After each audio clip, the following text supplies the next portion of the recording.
Olá, tudo bem?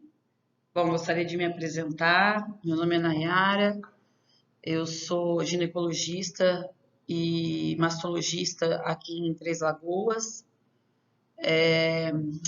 Sou docente, né? Sou professora do curso de medicina da Universidade Federal do Mato Grosso do Sul. E gostaria de agradecer a professora Julie e a toda a organização aí desse projeto tão legal de trazer algumas informações sobre climatério, menopausa e demais outros assuntos para o pessoal da terceira idade. É um prazer poder estar falando com vocês. Eu escolhi um assunto que eu percebo que é assim de muita importância no meu consultório, né? E muita queixa que é o climatério e menopausa. Então, quando a gente pensa e quando a gente começa a falar em climatério e menopausa, a primeira coisa que a gente lembra das pacientes é delas falando do calor que elas sentem, da irritação, vagina seca, baixa libido e diversos outros sintomas, ansiedade, a própria angústia de estar envelhecendo. E o que eu tento explicar para elas é que é uma fase da vida, na verdade, né? O climatério e a menopausa, ele é uma fase da vida, não tem jeito. É praticamente como se eu falasse para a paciente que ela tem que pular da adolescência, não tem como pular, nós temos que passar por essa fase. E o bom é que passa, os sintomas tendem a melhorar. Existem pacientes que não sentem praticamente nada, é uma benção, né? Eles simplesmente param de menstruar. Porém, tem outras pacientes que parece que sente tudo que existe, tá? E é para essas que eu tendo a falar mais, porque são as que mais sofrem. Então, só para algumas definições, o que que é climatério e o que que é menopausa, né? Porque a gente ouve falar tanto disso, mas não é a mesma coisa? Não, não é. O climatério, ele é, na verdade, uma fase de transição, o que a gente fala que é perimenopausa, tá? É uma hora onde os nossos ovários eles estão parando de funcionar. Então, as mulheres, às vezes, elas confundem. Elas falam, doutora, se eu tirar meu útero, que seja por um outro motivo, por exemplo, mioma, aos 38 anos, significa que eu vou entrar na menopausa? Não, o útero ele não tem nada a ver com menopausa. O que tem a ver com menopausa são os ovários, tá? Então, o que acontece durante a menopausa é que tem uma coisa que a gente chama de falência ovariana. O ovário ele vai parando de funcionar, tá? E aí tem gente que fala, é como se ele secasse? Mais ou menos é, porque ele chega até a diminuir de tamanho.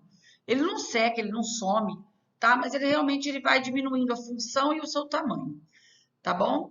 Mas o climatério, ele é uma fase, ele é um período, né? Antes de falar que é menopausa propriamente dita. Então, o climatério, ele é um período que antecede a menopausa. Então, o que que é menopausa? É quando a pessoa para de menstruar. Quando ela fica é um marco. Faz um ano que ela não menstrua, ela está na menopausa. E aí a gente entra no período de pós-menopausa. Então a menopausa nada mais é que um marco. Quando fizer um ano que ela não menstrua mais, eu falo, agora você está na menopausa. E eu não preciso ficar fazendo exames, eu não preciso ficar fazendo nada de.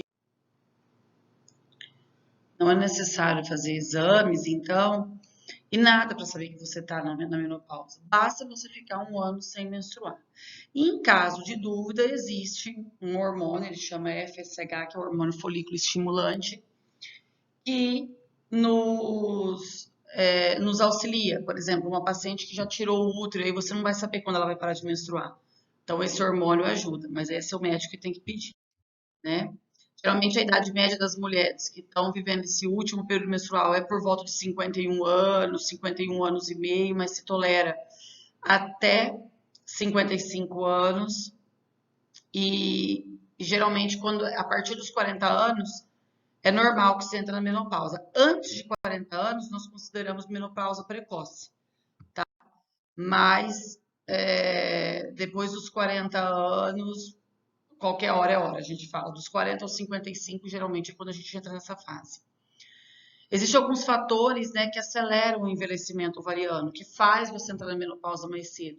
Por exemplo, tabagismo, quimioterapia em região pélvica, quimioterapia, radioterapia pélvica principalmente, Cirurgias ovarianas, por exemplo, tirou um pedaço do ovário, tirou um cisto grande de ovário, né? Desde que você não tenha preservado todo o ovário, pode ajudar.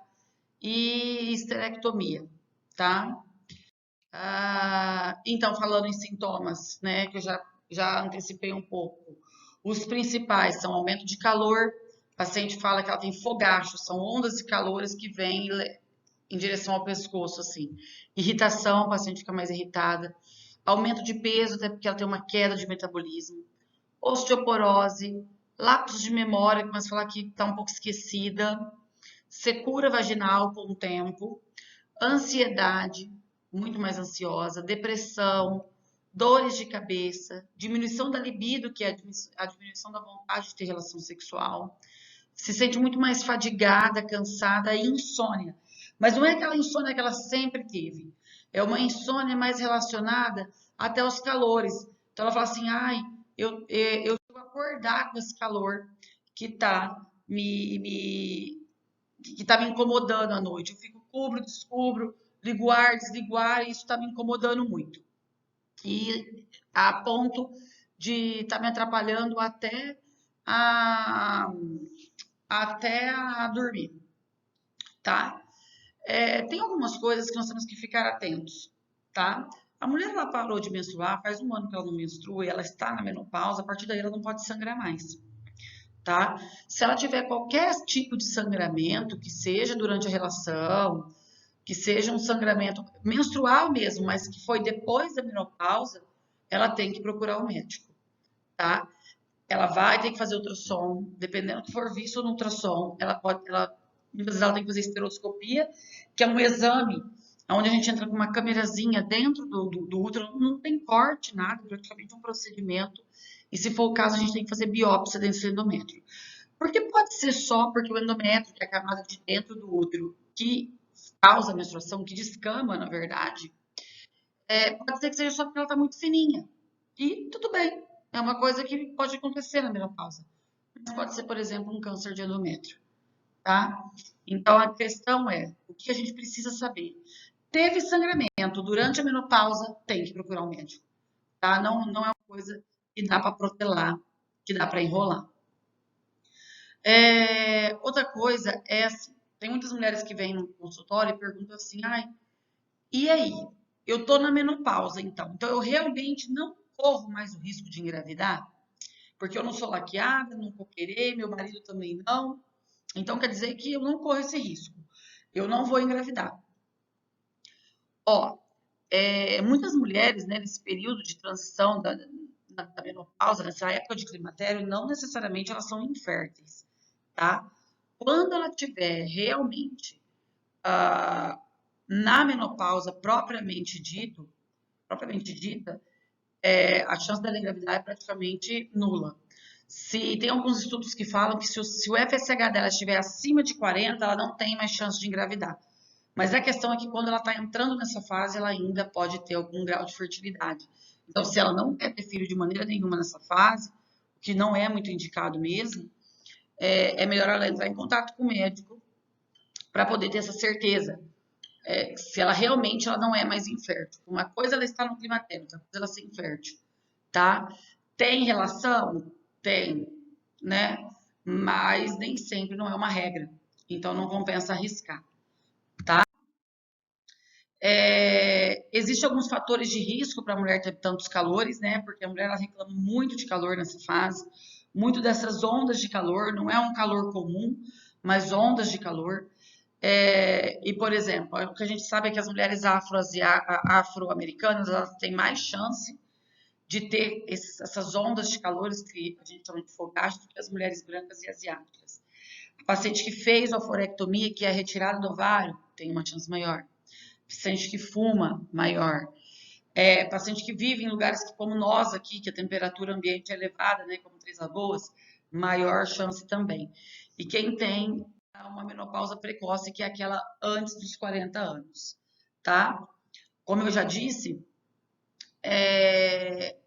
o aumento falando em sono e fadiga, o aumento de fogachos automaticamente aumenta o distúrbio de sono, automaticamente aumenta a insônia, porque ela não consegue dormir bem mais. tá?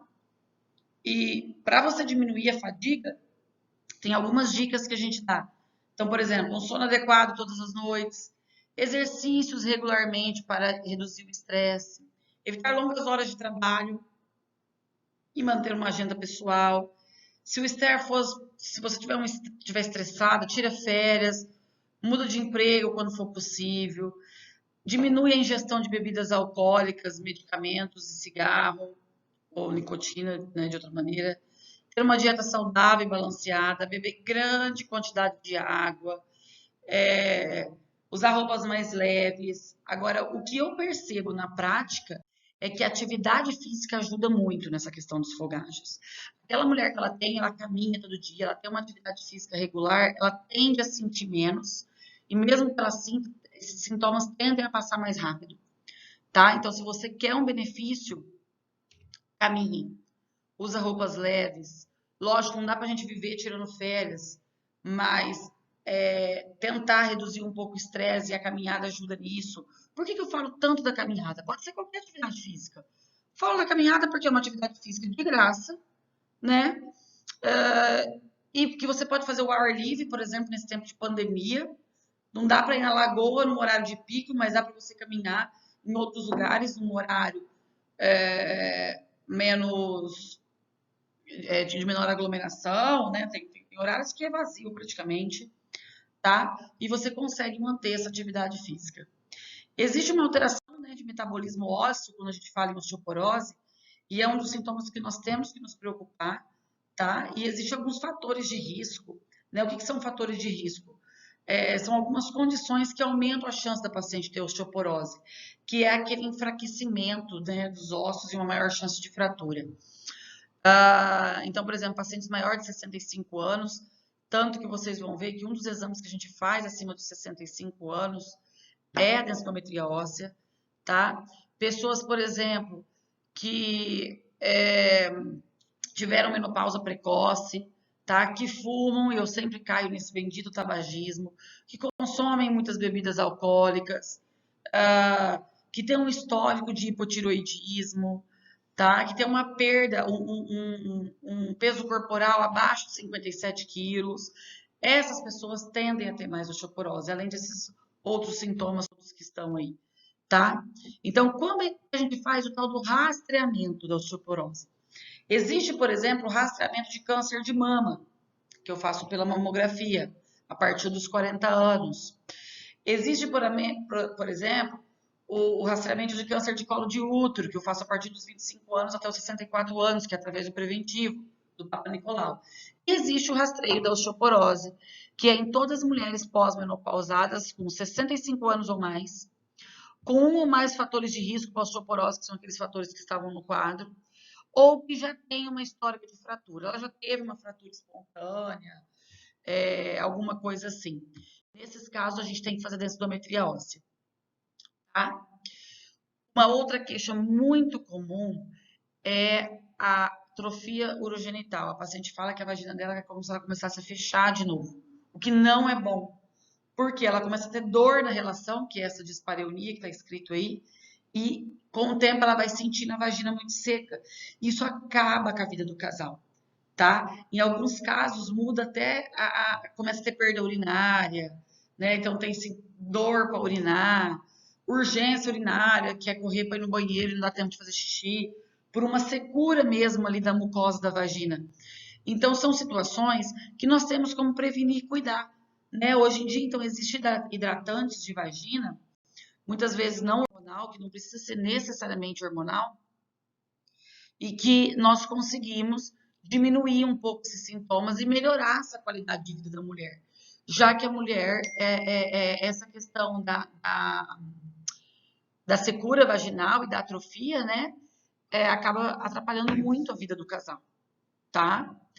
E causando um incômodo para a mulher também, né? Não é só uma questão de atrapalhar a vida do marido e da mulher, mas causar um incômodo. Imagina, você corre para ir no banheiro e não consegue chegar, você tem dor para urinar e não é uma infecção urinária, é por uma questão de muita secura de vagina mesmo, tá? Lembrar que toda mulher tem que ser examinada, Não é só o exame ginecológico, lógico que nós temos que fazer uma avaliação mamária. Se o seu ginecologista não fez, peça para que seja feito, tá? Tem que palpar o abdômen, tem que palpar a pelve, né? Tem que olhar a vagina, a vulva, mesmo que ela tenha uma idade mais avançada. Por quê? Porque existem outras doenças, né? Não tem só câncer, e mesmo assim não existe só o câncer de mama que se fala tanto, só o câncer de intestino, por exemplo, né? Que a partir dos 50 anos a gente faz sangue oculto nas fezes para rastreio e teria que fazer a colonoscopia também. Mas tem que ter uma avaliação minuciosa, né? Então, quando você vai atingindo essas idades, principalmente, eu falo que a mulher, desde sempre, ela tem que ter o cuidado com o seu corpo. Mas nessas fases de climatério e menopausa, que é quando ela começa a sentir muito, né, as alterações hormonais, ela tem que procurar o ginecologista para que ele veja ela como um todo, tá? E não só previna de câncer, mas que dê uma boa qualidade de vida para ela. E aí sim, em determinados casos, se perceber alguma alteração cardiológica, por exemplo, aí sim vai mandar para um cardiologista. Mas enquanto não tem essa certeza, procure o seu clínico da mulher, que é o ginecologista, e peça para que ele te veja. Não tenha esse constrangimento, porque é a melhor maneira que ele pode te ajudar, né? É te examinando e vendo realmente a situação que está. Existem vários exames, como vocês podem ver, que nós temos que fazer nessa fase. Então tem que ir ao médico, não tem jeito, né?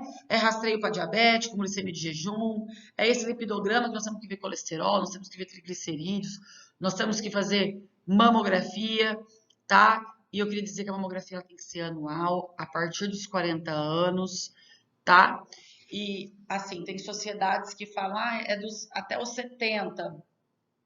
Mas o que a Sociedade Brasileira de Mastologia fala é que nós temos que fazer até 5 a 7 anos antes da nossa expectativa de vida, ou seja, até 5 a 7 anos antes de nós virmos a falecer. Como a gente não sabe o dia que nós vamos falecer, o certo é ir fazer anualmente. E não tem nada de fazer a cada 2 anos, conforme o Ministério da Saúde pede, não. Eu oriento para que se faça anualmente, tá? Não só ir para poder ser examinadas, né?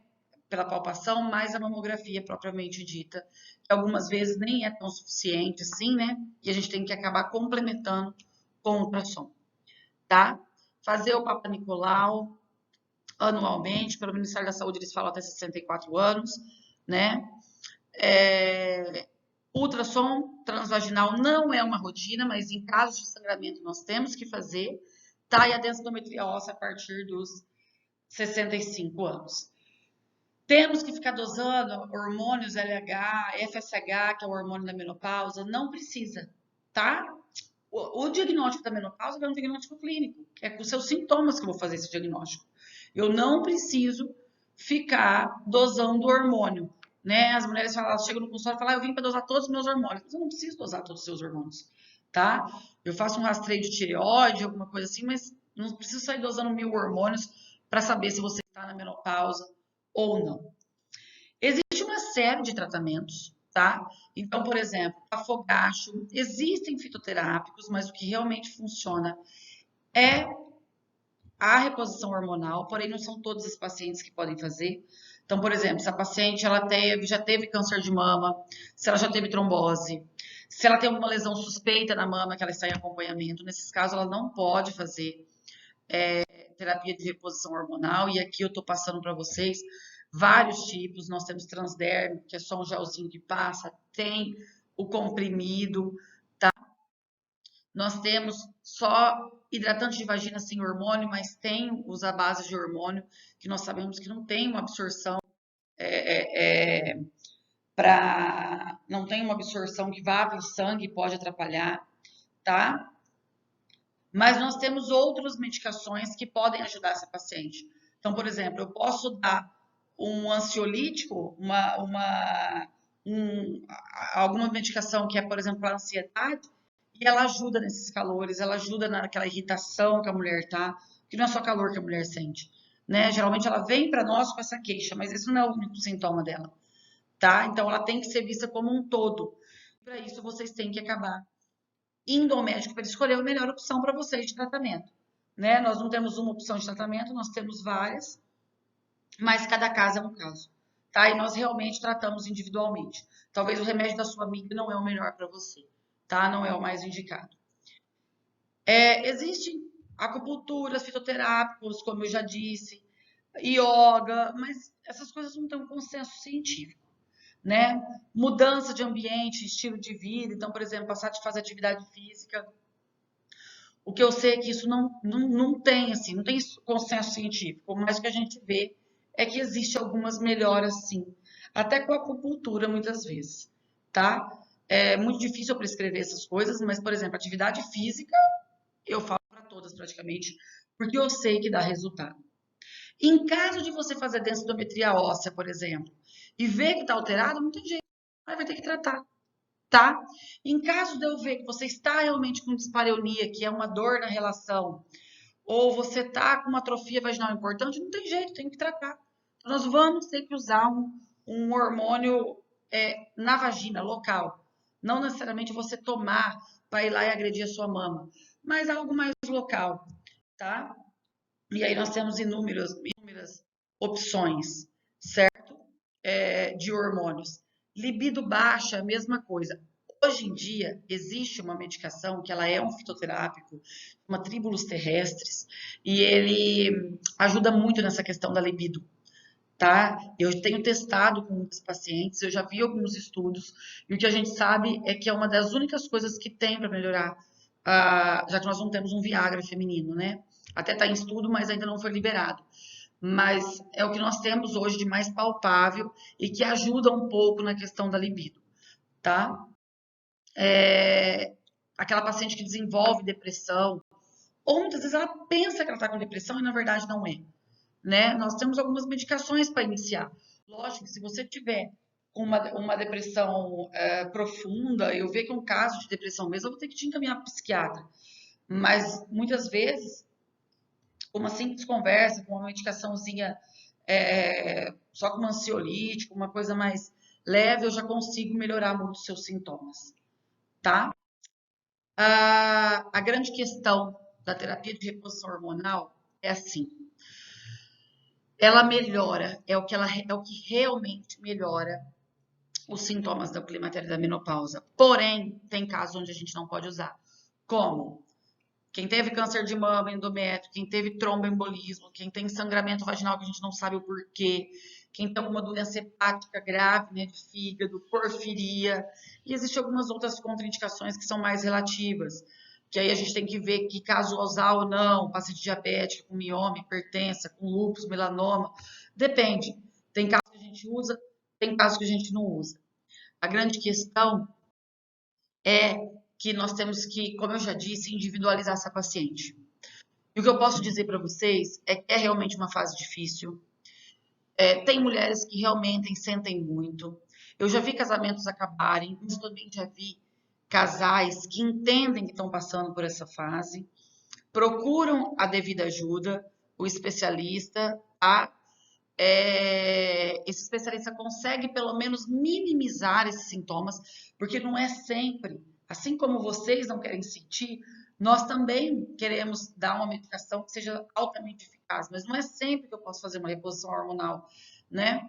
Então, o que eu posso oferecer são opções de acordo com cada situação, mas que amenize pelo menos esses sintomas, tá? E acima de tudo, lembrem, é uma fase. Isso passa e a sua vida vai voltar ao normal. Você nunca vai voltar a ter 20 anos de idade, quem dera, né? Quem dera todas nós pudéssemos ter 20 anos de idade, mas e ter a nossa disposição de 15, 20 anos de idade. Mas a questão é que nós não temos opção, nós temos que passar por essa fase. Então, nada melhor do que você passar de mão dada com o seu ginecologista para que ele possa amenizar um pouco disso tudo, tá bom? Eu queria agradecer, eu queria me pôr à disposição, o que vocês precisarem eu estou à disposição. Eu atendo aqui em Três Lagoas, né? Meu consultório é na rua Bruno Garcia, número 2335, próximo ao Hospital da Cacemes, na Clínicas. Eu nem pus meu cartão aqui, mas meu e-mail vai estar aí para as dúvidas. Vocês mandem e-mail que eu respondo o que for preciso, tá? E se cuidem, mulherada, porque o que eu aprendi até hoje é que quem mais pode cuidar de nós não é médico, não é marido, não são filhos, não é ninguém, somos nós mesmos. Então, se cuidem e o que precisarem de mim, eu estou à disposição. Um beijo, um bom final de ano aí. Eu sei que não está fácil esse ano, estamos com essa pandemia, mas se Deus quiser, nós vamos passar isso. E vai ser também mais só uma fase difícil, mas que com certeza vamos sair com vários aprendizados. Um beijo a todos, foi um prazer.